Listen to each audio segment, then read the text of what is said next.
Olá, investidor! Meu nome é Wagner Caetano. Começamos agora o cenário em vídeo. Vamos acompanhar o que está acontecendo no mercado nesses dias turbulentos. Convido a todos para se inscreverem no canal. Naturalmente, quem ainda não é inscrito, você é bem-vindo na área de comentários. Compartilhe o vídeo. Para quem está chegando na renda variável agora, nós da Top Traders oferecemos o Seja Bem-vindo à Bolsa, um treinamento com qualidade digital de som e imagem que pode ajudá-lo aí nos primeiros passos na renda variável. Pessoal, observando aqui as bolsas na Ásia, né? A China fechou em 0,28 de alta, Japão praticamente estável, e nós temos alta na Europa, uma sessão de recuperação, né? As bolsas americanas abriram há pouco, né? As quedas aqui no Brasil elas têm ocorrido depois que as bolsas americanas iniciam, né, os negócios. Então eu achei por bem esperar para fazer uma intervenção aqui após esse momento. Então,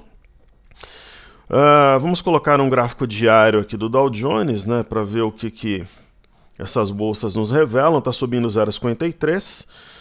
Como eu tinha dito para vocês ontem, né, o Dow Jones ele deu sim um sinal de fundo, é um martelo depois de todo esse movimento, talvez um rompimento falso de 25.440, e hoje ele começa uma sessão aqui subindo, uma sessão positiva, e vamos ver se ele tem consistência, se tem gás para manter os preços altos. Está bem longe da média de 21, isso aumenta a chance de uma continuidade de repique, pelo menos até a média, então teria o pregão de hoje, mais umas 2 sessões aí de alta pela frente.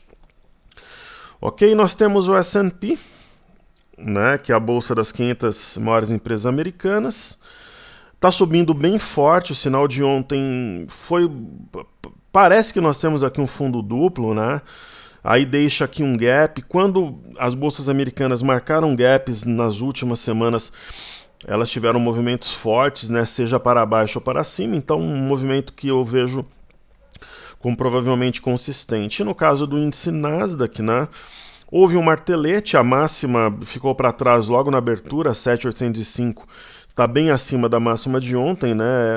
Quase aqui uma ave migratória, mas esse candle teria, o corpo dele teria que estar mais central em relação ao de anteontem, mas uma alta bacana também. E nós temos o VIX, né, que é o índice do medo, indicador de volatilidade. Eu falava para vocês ontem, ele deixou na sessão da véspera, né, do dia 15, também conhecido como ontem, quinta-feira, uma estrela cadente, uma shooting star, e hoje está caindo aqui, né, fortalecendo a ideia de uma recuperação, pelo menos de alguns dias, nas bolsas americanas.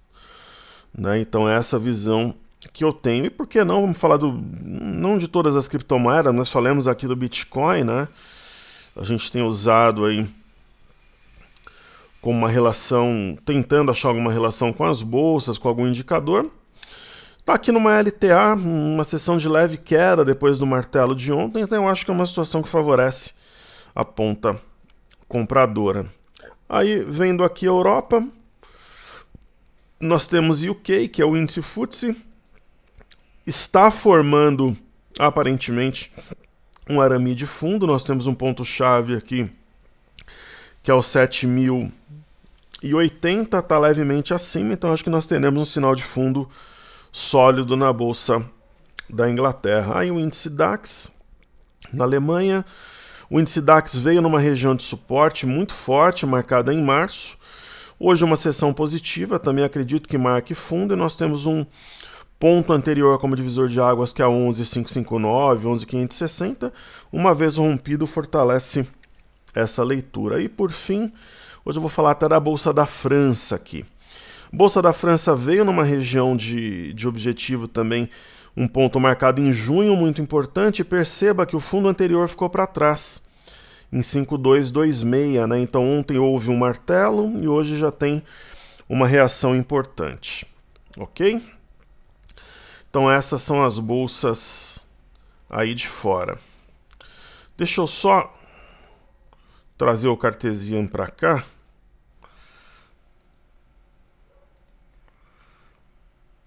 Eu trago ele de volta. E vamos estudar aí o dólar, o índice e tal. Bom, o dólar, pessoal. Ontem nós falávamos de um possível sinal aí de topo. Existe esse sinal, só que também tem uma memória compradora forte, né?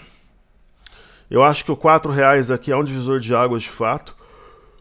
Eu continuo achando que ele busca o 3,948 aqui, né? Ele está na média de 5 nesse momento. E o que me fortalece essa leitura é que o dólar fez um topo mais baixo que o anterior. Eu até marquei aqui, então talvez seja um repique até a média para ele descer depois. Esse gap não foi fechado. É uma hipótese, né? Se a gente colocar aqui um WDO, o 19 para a gente estudar, né? O dólar ele tem um pouco mais de ordens na compra do que na venda, mas nada tão significativo, né? Então eu acho que ele pode arrefecer sim durante o dia. Nós temos sinal de fundo nas bolsas da Europa, Estados Unidos e tal, então acho que o dólar é só aqui no Brasil, né, que acontece essas coisas. Então o dólar está em queda mundo afora e aqui no Brasil ele está subindo de leve, enfim. Coisas da nossa bolsa aqui. Bom, deixa eu dar uma olhada aqui se a gente tem alguns destaques, né? Alguma ação que está subindo muito ou caindo muito. Falar de alguns destaques aqui do dia. Bom, o que a gente tem é o cartezinho, assim como ontem atrasado, né? Em relação às cotações. Vou falar da Hipermarcas aqui, então. É uma ação que está subindo forte. Hoje eu vou falar da CEMIG também, que teve balanço. Bom, a Hipermarcas, né? A Hypera, lembra que eu falei para vocês há uns dias atrás, né? Que ela tem feito aquele movimento de contrai e expande. Ela, provavelmente o mercado está entendendo como um rompimento falso aqui. Na verdade, como ela pagou dividendos, esses pontos gráficos mudam. Eu vou atualizá-los aqui. E o que eu disse ontem, né, é fato, né? Quem está líquido é um momento muito interessante de montar posições compradas, né? Na minha opinião, pelo menos.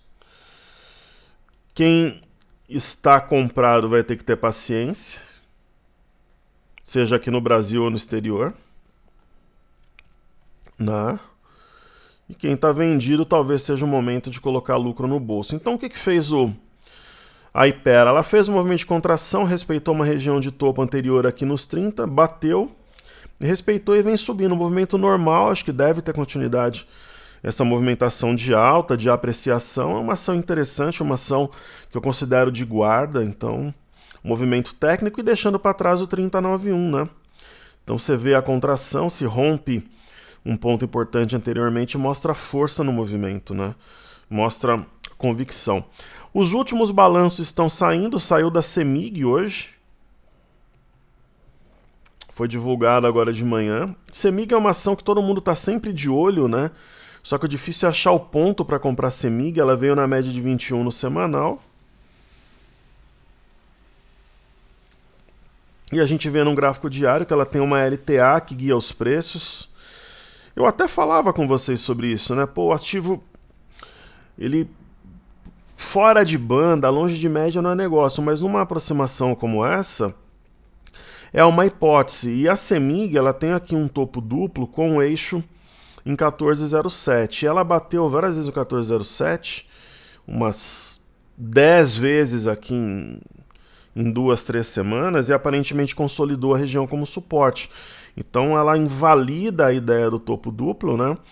E volta a subir aqui. Eu acho que é uma situação interessante para entrada, mas assim, o setor elétrico em si, ele não faz meu gênero no momento. Eu já achava que nós tínhamos ações extremamente descontadas, né? Com raríssimas oportunidades. Com essa queda que nós tivemos de quarta para cá, porque terça-feira o mercado estava bem, né? Se a gente for ver aqui, né, pessoal? Isso daqui foi terça, né? No dia 13 teve uma reação boa, né? A pancada mesmo foi na quarta e ontem. E hoje o mercado está nessa luta aqui para ver se forma algum padrão de inflexão. Então, por exemplo, o Ibov, né? Repetindo o que eu comentei ontem, nós temos um ponto importante a 100,440. Né? O mercado precisa trabalhar acima desse topo para mostrar alguma força. né? A máxima de hoje chegou a superar, foi 100,556, só que devolveu. Então é um ponto-chave, sim, nessa região, que é um topo anterior marcado em março. E nós temos um outro ponto definitivo também, que seria o primeiro passo aqui de uma reação, que é o mercado trabalhar de forma sólida acima de 99,630, né? Configurando um rompimento falso dessa região. Então seria o primeiro passo, trabalhar acima de 99,630, mas não é só triscar, tem que romper e permanecer, né? Meia hora, 1 hora, 2 horas, trabalhando até com uma trajetória ascendente de preferência, né? Então seria uma movimentação que poderia sim configurar uma formação de fundo, porque se a gente pegar aqui, por exemplo, o Ibov no semanal, ele veio na média, né? De 21. Então, vindo na média de 21, entre aspas, assim, ele liberaria uma nova pernada de alta, né? Então ele veio sinuosamente até a média, tá num topo anterior, um pouco abaixo, né? Então ele teria, né, digamos assim, ele teria aliviado indicadores, trazido novos compradores, um novo fôlego, um sangue novo ao mercado. Falando em sangue novo, né?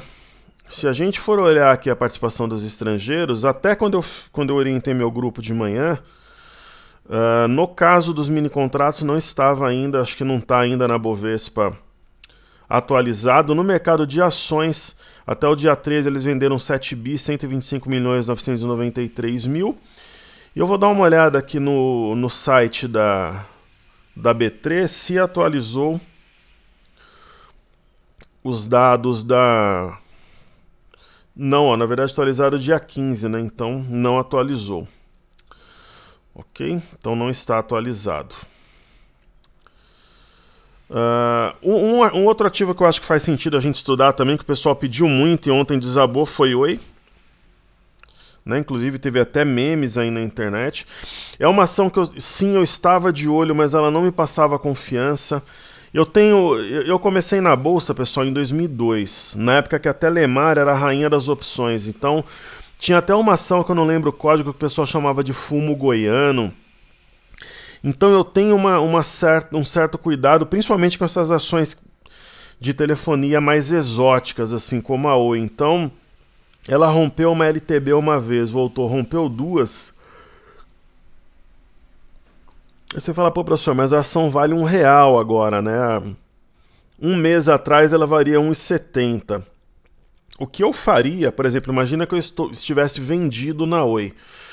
Pô, com essa distância de média, com esse volume tão forte, inclusive a Oi fazendo pressão aí no...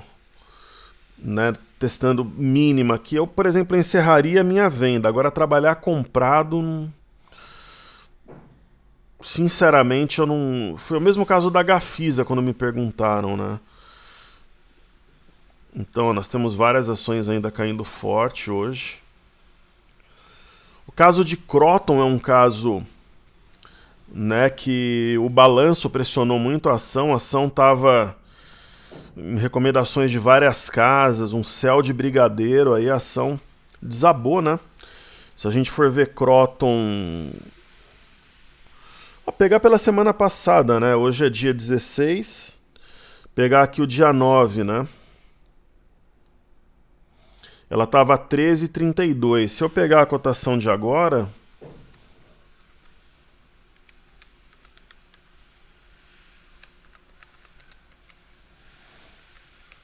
está falando uma baixa de 22%. Então é mercado, pessoal. Bolsa, a renda variável, por isso que eu falo para vocês não trabalharem alavancado, seja no day trade, seja em mercado a termo. Se o camarada está termado numa dessa aqui, ele tem sérios problemas, né? Então eu não sei se a empresa mudou tanto em uma semana, né? Inclusive muita gente falando que Kroton tinha alvo em R$20. Então, uma queda dessa, eu particularmente acho... Oi, eu não compraria. Agora, Kroton é uma outra situação, né? Então, por exemplo, os casos de Kroton e Ultrapar, por exemplo, né?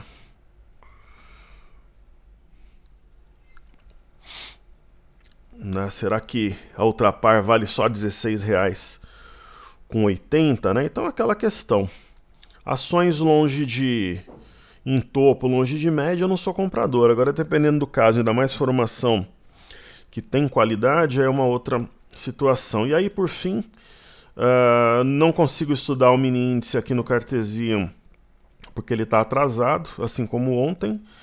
Então, nós temos aqui o TradingView como opção. Então, eu fiz até um desafio aí, né, no mini índice e vamos ver o que dá, né? O mini índice está numa região de suporte, né? Eu acho que tem chance de recuperação, mas é a minha opinião, né? Como eu falei, eu não sou Deus, não sou o dono da verdade, a gente erra, a gente acerta. E é isso, né? Ele está numa situação aqui de fundo, né? E se a gente olhar, tá praticamente de lado, né? Um pouquinho acima do ajuste de ontem. A gente pode olhar um gráfico aqui de 60 minutos.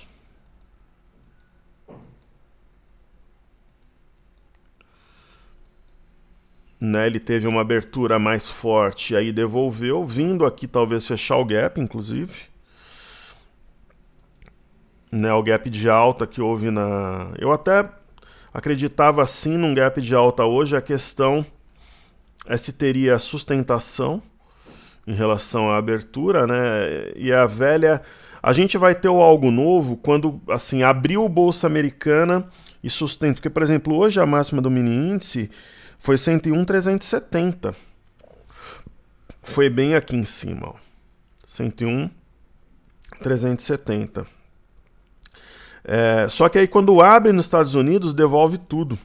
Então, no momento que não devolver mais, até hoje mesmo, se tiver uma reação no período da tarde, alguma coisa do gênero, e um fechamento firme, pô, tivemos um algo novo, né? E ajudaria também se a B3 disponibilizasse aí o que os estrangeiros fizeram ontem, seria algo bem interessante para a gente ter uma leitura de como foi a movimentação. Mas como eu falo, em dias, em momentos turbulentos, os softwares muitas vezes falham, às vezes os próprios links da B3, então o investidor tem que ter muita força, é por isso que eu estou aqui, para caminhar ao lado do pessoal que está na renda variável. Como eu falo, nós somos guerreiros aí da renda variável, home broker é a nossa arena, então tudo que eu puder fazer nesses momentos de turbulência para ajudar, independente se eu tiver comprado, se eu tiver vendido, se eu tiver líquido ou posicionado, eu vou fazer, porque eu sei que é importante ter alguém aí do nosso lado no momento adverso para caminharmos juntos, né? Então é isso aí, pessoal. O mercado, observando o Ibov, né, para a gente finalizar, eu acho que a tendência de alta, né, se você olhar topos e fundos ascendentes pelo gráfico semanal, eu acho que se mantém, né? Foi uma turbulência realmente, um movimento mais rápido, né? Mas nós tivemos algo parecido também antes de fazer aquele fundo de maio. Foi inclusive quando eu dei um treinamento junto com o Thiago Bizzi, lá um treinamento presencial aqui em São Paulo, no Hotel Blue Tree, na Faria Lima. E naquele momento eu fiz o desafio no Te Vejo nos 97 mil pontos, né? O mercado estava 89, nós acertamos o desafio, inclusive nós mantivemos a compra muito além. Para quem está no meu grupo, né? Claro que eu não, depois dos 97 eu não divulguei nada para o mercado, pessoal. Mas nós carregamos a operação, pessoal, até o dia 10. Então nós vendemos nesse dia aqui a poucos pontos da máxima. Foi isso que nós fizemos no meu grupo, né? Nós vendemos nos 107 mil pontos, mas assim, agora como a gente usa o gráfico perpétuo, tá 108,270, mas era tipo 107,200. Aqui a gente vendeu a mais ou menos 200 pontos da máxima. E esse movimento aqui, ele é um movimento que vem numa retração de FIBO, então ele é admissível.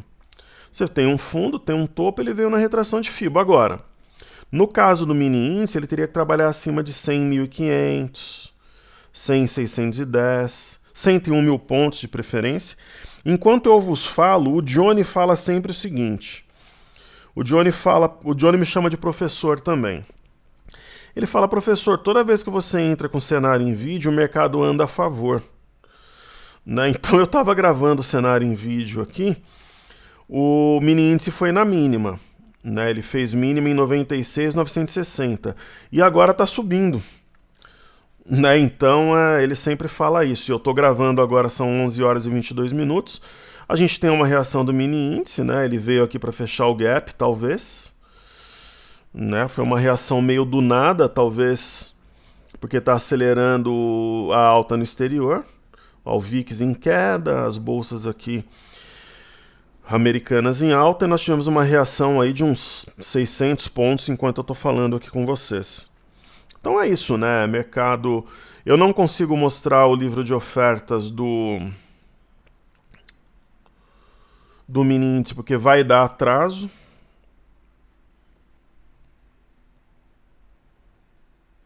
Né, tá atrasado, ó, 10h57, não tá muito atrasado não. Agora são 11h23, tá 10h57, pessoal. Pô, pegar no pé do Cartesia não tá tão atrasado assim, né? E será que nós não temos aqui, ó, no 30 minutos um ombro, cabeça-ombro invertido? Aí tudo bem, né? O primeiro ombro, a mínima foi 100,135 e a mínima aqui foi um pouco abaixo, 99,960, mas tem um jeito aqui de um ombro, cabeça-ombro invertido. Então, o que precisa é o mercado, agora com as bolsas americanas em funcionamento a partir das 10h30, precisa realmente a gente ter um fechamento firme, né? Uma alta, ou seja, assim, os estrangeiros não derrubarem as cotações aqui no Brasil. Seria mais ou menos essa a ideia. Então, pessoal, quando eu venho gravar o programa e editar aqui, é porque eu sei que é importante, que faz diferença para vocês, e eu gosto de me sentir útil, de colaborar, porque eu tenho o sentimento que nós somos uma família, que nós somos uma comunidade. Então, às vezes eu deixo de almoçar, tô chorando as mágoas aqui, vocês sabem que eu não sou... Vocês nunca ouviram, desde a época que eu estava na Expo Money em 2007 a 2012, depois na Infomania 2014 a 2017, eu com um programa aqui, eu falo, pessoal, eu tô cansado, pessoal, eu tô meio doente, eu tô, sei lá, desanimado. Jamais. Aqui é faca na caveira, é energia, trabalho, estudo, cabeça sempre alta, né? Mas quando muitas vezes eu gravo aqui, eu deixo de almoçar com meu filho, às vezes eu deixo de ir no treino que eu vou na parte da manhã, mas eu trago o conteúdo aqui, sacrificando compromissos pessoais, mostrando na prática que nós somos uma família, uma comunidade, na chuva e no sol, ok? Saúde e paz a todos, nos vemos mais tarde no Radar, que Deus abençoe o nosso trabalho, bons investimentos a todos, pessoal, até mais tarde, valeu!